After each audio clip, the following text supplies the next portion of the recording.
Hey family, welcome to my kitchen. Excited to spend some time with you today. We're going to jump into the Word, but first I'm going to teach you how to make one of our family favorites, mushroom risotto. You're going to love it. Let me show you how to put it together. Okay friends, so today I'm excited to bring you one of my favorites, definitely one of Pastor Cynthia's favorites. We're going to be making mushroom risotto. So what we're going to start with is I have about 6 cups of chicken stock that are just being kept warm right here on the stove because I'm going to be ladling that in over about the next 25 to 30 minutes. So I've got a large pot. You want a larger pot than you think that you're going to need. It's easier to work with. So what we're going to do is we're going to begin by adding some butter, some unsalted butter to our pot. We're going to also add some chopped shallots. You already know that all the measurements and all the ingredients are going to be on our recipe on the website. And then I'm going to also add some smoked bacon. You can neglect this one if you want. If you wanted to make the dish more of a vegetarian or vegan dish, that's absolutely fine. You could also substitute pancetta if you prefer that. But this is just some good old-fashioned hickory smoked bacon. It's going to add a ton of flavor to our dish. So I'm going to go ahead and add that in with that.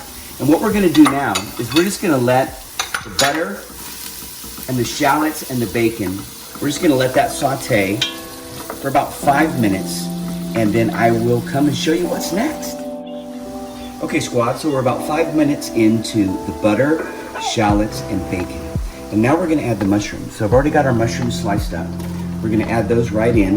These are portobellos, like the mini portobellos that you find in the grocery store. You could really use white button mushrooms, shiitakes, maitakes, you could use oyster mushrooms, really anything that you like, that you just think is going to be the right fit for you and for your palate and your family, whoever you're cooking for.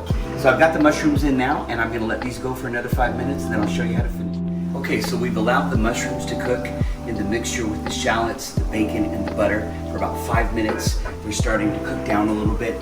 It was a half a pound, 8 ounces of mushroom, but you see how much it's cooked down. So now we're going to continue, guys. So here's what we're going to do. Is I'm going to go ahead and add the rice. This is 1.5 cups of Arborio rice. That's the kind of rice that you want to use for risotto. It's the best rice for this. So I'm going to add that right in. And what we're going to do is we're just going to stir to allow all the good stuff that we've been cooking already in the pot to begin to coat this rice. Okay, just like that. Just let that coat, let that get moving around. Then what we're going to do next is I'm going to go ahead and add a half a cup of dry white wine. So that's going to do 2 things. That's going to add flavor, and as you can see, that's going to help also deglaze the bottom of the pan, because we've got all that good, the little bacon bits and the shallot bits and the mushrooms. And so the wine is going to help to deglaze the bottom of that. So what I'm going to do now is I'm just going to let this cook for about another 2 minutes.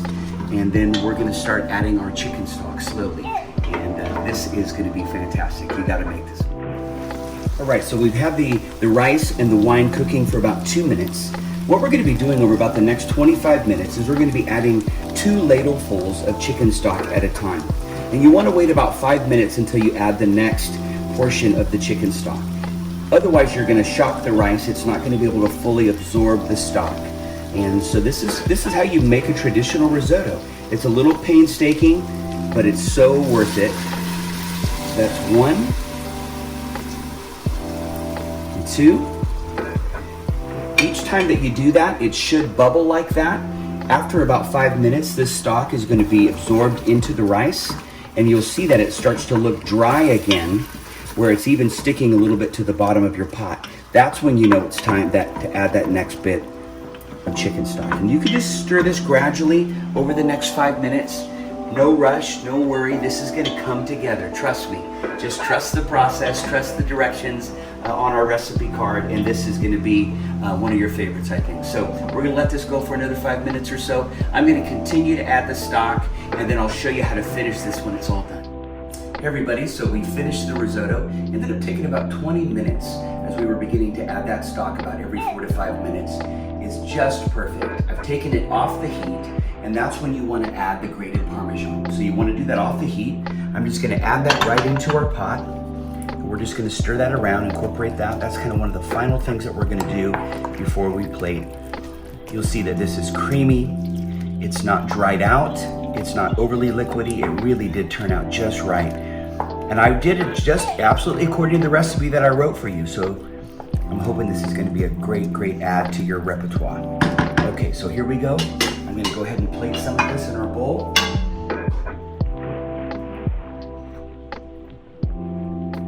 This is served at least 4 people. All right. So here's how I like to finish it. I like to take just a little bit of white truffle oil, just a little, goes a long way. We're just going to drizzle that right over the top, just about that much. Then I've got some shaved Parmesan. It's just a nice difference in terms of the look of it that we're going to add right on top. Some chives for color. There you go, family. Mushroom risotto. Don't just like it, make it. Hey, family. When I was growing up, I used to spend the summers with my grandparents in San Diego, and they were pastors as well, and I love them. I miss them so much. They used to sing hymns pretty much all the time in their church, and one of the favorite hymns that they used to sing is one that's called I Need Thee Every Hour. I still remember the chorus to that hymn by heart. I need thee, oh, I need thee, every hour I need thee. Oh, bless me now, my Savior, I come to thee. The lyric that really stands out to me the most in that hymn is, every hour I need thee. Boy, isn't that the truth? Did you know that needing God is not a bad thing? In fact, I think it's one of the most healthy, honest, and freeing expressions that we can utter. You see, God already knows that we need him.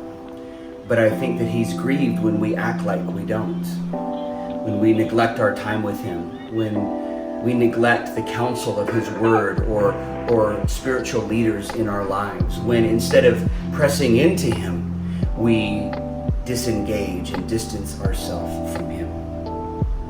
The bottom line is that God is and has always been the source and strength of our life. So why not acknowledge that and learn to walk even more closely with the Lord? I want to share with you from Matthew chapter 11, a very familiar passage. And I'd like to share today, if I can, how the Message paraphrase reflects on what Jesus says. Matthew 11:28. Are you tired? Worn out? Burned out on religion? Come to me. Get away with me and you'll recover your life. I'll show you how to take a real rest. Walk with me and work with me. Watch how I do it. Learn the unforced rhythms of grace. I won't lay anything heavy or ill-fitting on you. Keep company with me and you'll learn to live freely and lightly. Wow, what an invitation.